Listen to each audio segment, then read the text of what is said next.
Mike. You ready for your guest? I just want to be alone. I'll keep you sure the sound's okay. Ready? Did you find it? That's our guest. Did you find the camera? Mm-hmm, thanks. Yeah, I talked to the railroad guys.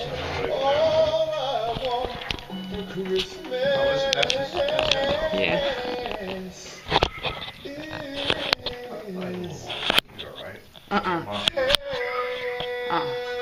There's a bad word in there. Oh, I see. I'm sorry. I don't get a lot of produce, just a lot of vegan meats. Don't ask where I get my protein, ask about my fiber needs. I don't need to watch my figure when I'm eating lots of greens. That's why I look so much better than those busted booger queens. That's my beauty tip for you. Try to see my point of view. It's the Holy Grail. Baby, all I want for Christmas is kale.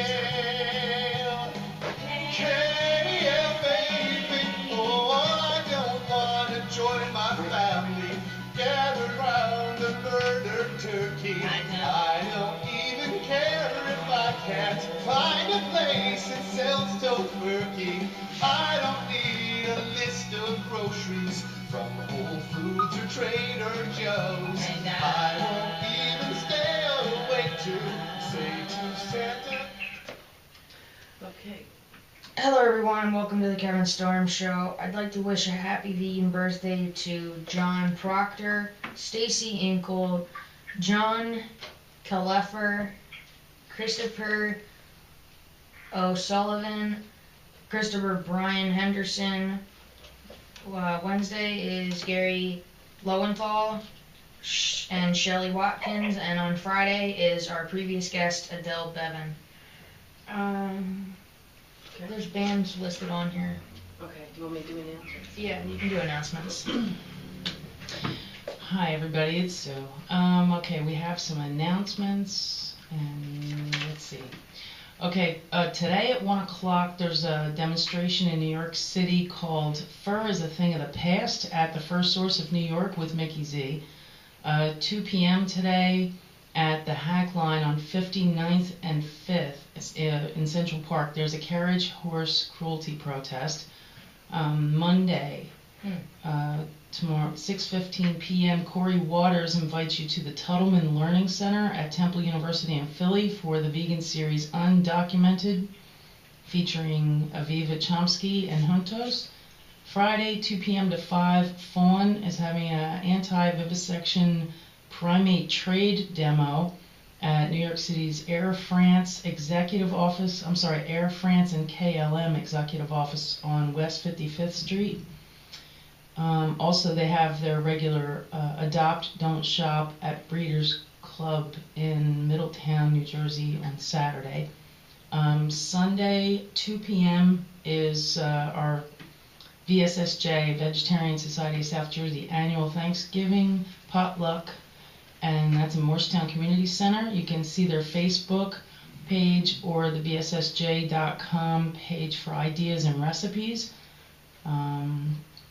Also next Saturday at 1 o'clock at the Sears Auto in Deptford,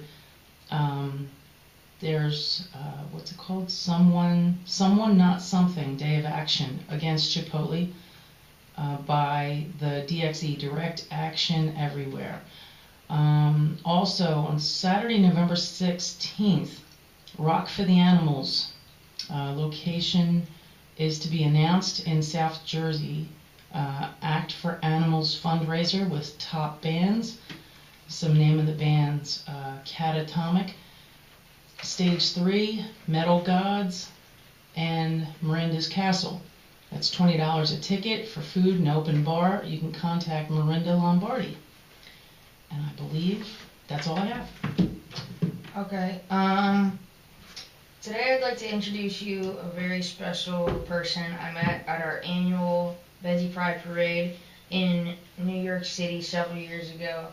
She has a very entertaining online video cooking show and works as a waitress at Lucky Chang's. Lucky Chang's Asian Fusion on Restaurant. 52nd restaurant on 52nd Street in New York City. Let's see what else she's up to. Hello there, honey. Welcome to my show. Hey Kevin, thanks so much for having me. How you doing? I'm doing good. Can you tell me a little about where you're originally from and how you ended up in the Big Apple? Yeah, I'm originally from Milwaukee, Wisconsin, and I moved here about 13 years ago, October. Originally, I came out here because I am a musical theater performer, and I had big Broadway dreams of being a musical theater performer in New York City.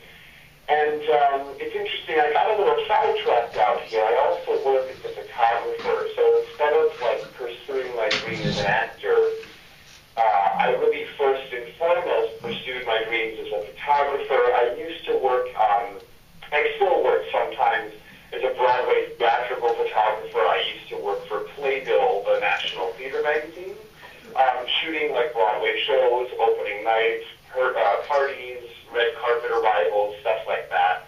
I still do a bit of that today. I still work as a portrait photographer. I shoot headshots for actors. If anyone is in New York City in need of an awesome, friendly, vegan photographer.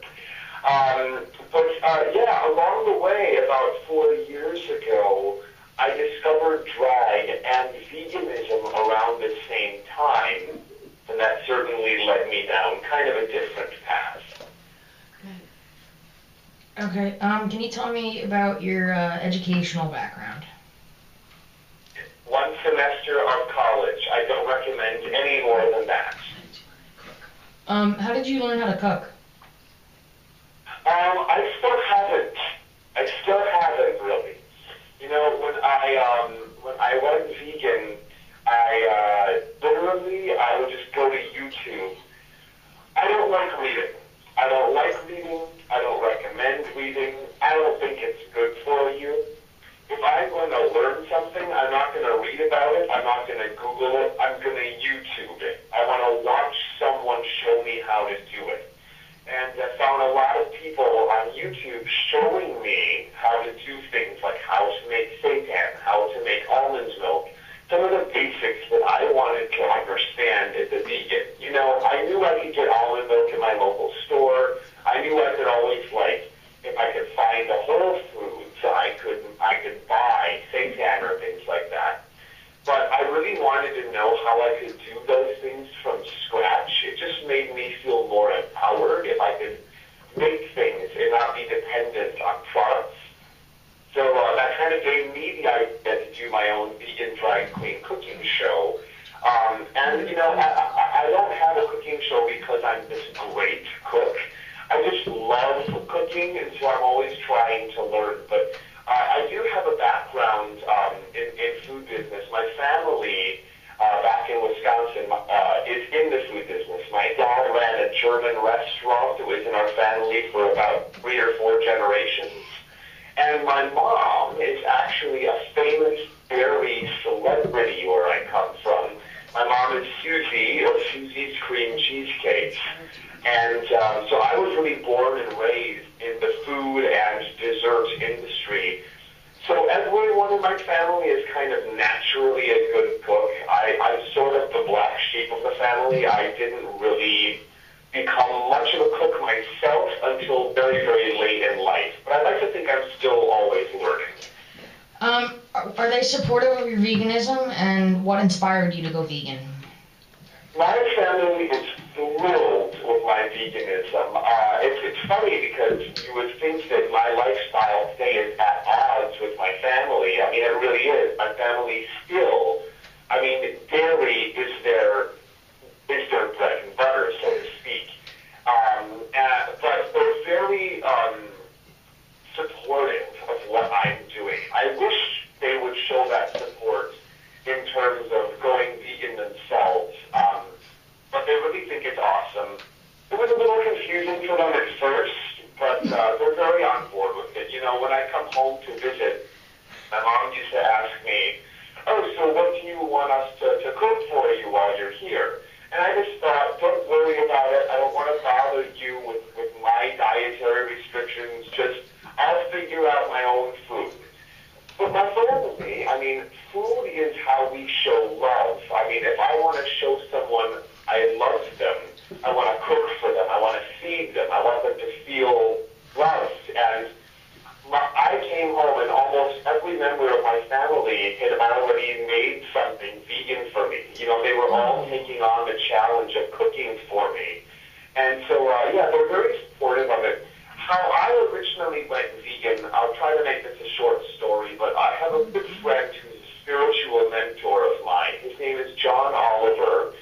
He is a psychic police detective and a very interesting character. And he was vegetarian, perhaps vegan, I don't remember at the time.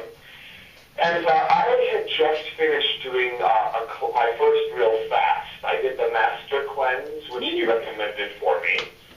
And when I finished with the cleanse, I didn't feel well when I went back to eating the way I used to. And he told me that maybe the next time I do it, I should try a raw diet for maybe, 90 days, a lifetime, I don't know. But hearing the word vegan, today I object to the word raw more than I object to the word vegan, but that's another story. But the word vegan was the one that I was like, oh, no, I can't do that. I cannot go vegan. You don't understand. And I just think I didn't like hearing the word can't come out of my mouth. I'm like, wait a minute, what exactly is it that I can't do? I'd like to think I could do anything. And he recommended a book for me called The Face on Your Plate by Jeffrey, I always forget how to say his name, Jeffrey Moussaieff-Bassan. And it wasn't a gross book, it wasn't a scary book, it was just a very sad book. And it reacquainted me with the someone that I was eating, with the whole humanity of the life that I was taking for my meal. And after reading that book, I could not go back to eating animals. And I went vegetarian for 6 months because I thought going vegan would be so much harder than vegetarian. And then 6 months later, I just decided to take the one day at a time approach. And I thought, just for today, I'm not going to have any dairy or any eggs. And it was so much easier to go vegan than I thought that as soon as I did it for one day, I knew it was for the rest of my life. And that was 4 years and 2 days ago, and I never turned back. What was it like when you first got to New York City? Oh my God, well, it was a very different time and place. If you understand, I'm very old. I am 34 years old, and I moved here when I was 21. So when I moved here, the economy had not crashed. People were still using desktop computers with huge, cube-shaped monitors. The World Trade Center was still standing. Giuliani was our mayor, and it was just a very different time in this city. It was just a very young, ignorant, naive time for me. It was a lot of fun when I first moved here. I certainly was not connected to the vegan scene whatsoever. I don't know. What else do you want to know about it? What other jobs did you find, and how did you find Lucky Chang's? Oh gosh, well, Lucky Chang's is really the least of what I do today. It's just a job that I work at once per week. But when I first moved to New York City, John Oliver, my psychic, spiritual mentor, if you will, I've known him for about half of my life now, and he was one of the first people I met in New York. And when I was contemplating a move to the city, he told me, well, why don't you set up the things you need here before you make the move? And I figured I need a job, I need a voice teacher, and I need an apartment. So I a roommate. We looked for an apartment. I found a voice teacher to study singing with. And for a job, I just found a temp agency. And the first job that I had, my parents moved me here. In the morning that they went back to Wisconsin, I basically went to my first job. I worked for the Village Voice as an executive assistant. And it was a really fun, awesome job. I kind of miss those people. So that was my first job. And then I worked for the crappiest public relations firm in all of New York City, where I don't think anybody there had a soul. And then eventually I just needed more money, and a friend of mine was working at a seafood restaurant on Park Avenue South, and I got a job there working with him. This was long before I was vegan, but you know, it's funny, I was working at a restaurant where we had a big tank of lobsters and a big tank of crabs. And I remember thinking, even before I was vegan, I'm like, for my job, I'm going to have to walk in here, look at a live animal, and basically sentence him to death. But I remember that I had to make a decision to find it funny, and I had to make a decision to get into it. Like, oh, okay, every day I can't wait to kill a lobster. I'm going to be like the executioner, sending him to the electric chair. And I remember I had to make jokes about it so I could be okay with it.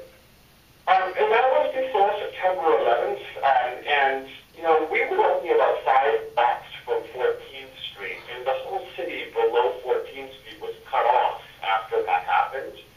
So our business really, really dropped off a few weeks after September 11th, and I was not making any money. I wasn't making ends meet, and I was forced to get really creative to make a living. And that's really when photography took off for me. I had to make opportunities for myself and find opportunities. And that's what really forced me. I learned no one is going to take care of me. Like, no one seems to care that I wasn't able to pay my rent, that I wasn't able to feed myself. So I really had to go out, get equipment, build a portrait studio, build a reputation. And, you know, about a couple of years later, I was a pretty famous Broadway photographer. I've been a photographer for 18 years now, and that's really what I do for a living for the most part. Once a week, I do work at LaBronx, which is not a vegan restaurant at all. It's kind of hard for me that I'm making a living serving murdered animals, but I look at it this way. I am, first and foremost, a performer. If I got a job working at a dinner theater, or if I got a job as a performer on the Disney cruise ship, it wouldn't really be my place to complain about the kind of food they're serving, because I'm there as an actor. You know, if I was performing on a Broadway stage, I wouldn't complain that they're serving, you know, coffee with dairy milk out in the lobby.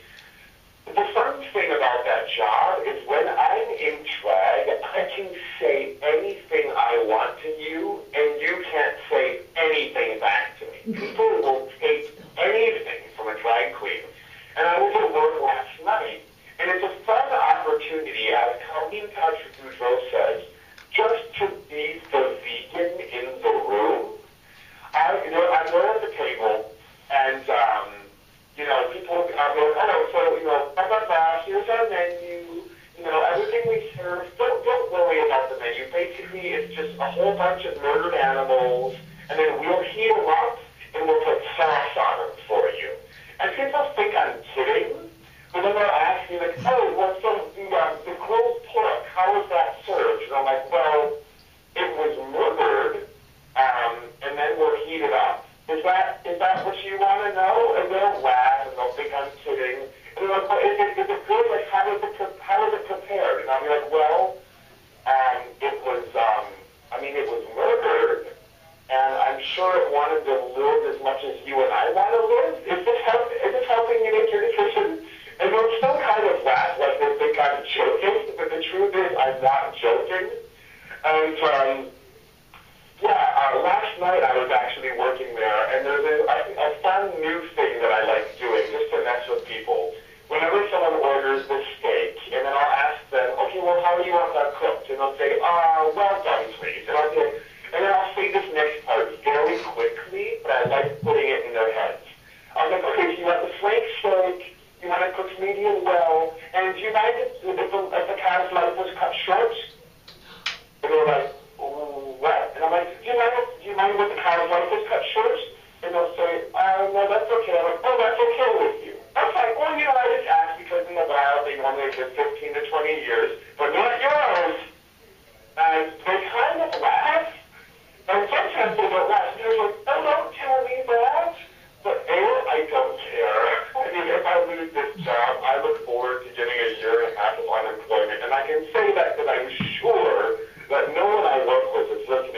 vegan podcast.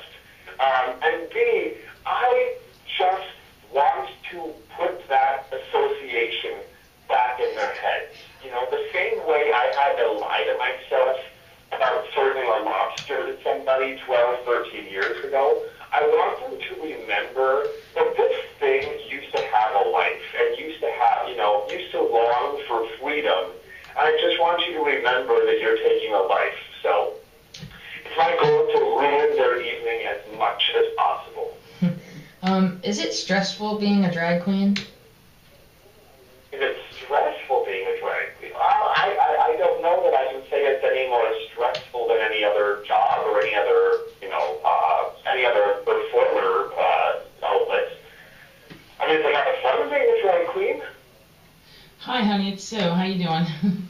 Hey, Sue, how you doing? I'm doing good. I'm so glad you're on the show. It's so cool to hear you. I can't wait to see you again. We gotta come up there. Go ahead. And I'm Ask your looking forward to this. Thank you guys for having me. Oh, you're welcome. Now, as far as his dress question, I'm wondering, like, when people see you in your regular clothes without the makeup and the big poofy hair, like, do they have expectations of how you're supposed to act, or they just think that you're a different person completely?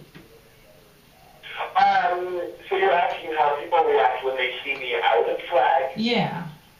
Well, I think it's interesting. A lot of people, I have shown up places where I know. It's funny when you're a drag queen. Often you will forget at times whether you've met someone in drag or out. You know, I'm just looking out of the same pair of eyes, whether I'm in drag or not. So sometimes I will forget. Oh, right. Last time I saw you, I was in drag. I will forget, oh, wait a minute, this person has never seen me out of drag. Or even, on Monday, I had a performance, and a friend of mine was there, and I said hi when I walked in, and then I realized, oh my God, this friend has never seen me in drag. So they're sort of reacting to that for the first time. That part is a lot of fun. But it's funny, when people meet me in drag, you can argue with this if you like. I like to think LaBronx is very feminine, very demure, very dainty. I am not, as a guy. I'm very much the polar opposite of that. And again, you can tell me that's not true if you like. But so when people meet me out of drag, they're always very surprised that it's me. I work with a lot of drag queens who pretty much look the same in drag or out. Someone I work with at Lucky Chains is a very pretty boy. So the face he has as a boy works very well in drag, just a little bit of makeup, and he's just as pretty in drag as he is out. For me, I'm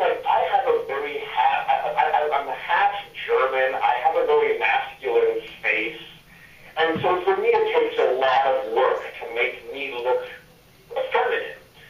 So I do look very different, I think, out of drag. Someone out there might be like, honey, you look like a man in a wig, for all I know.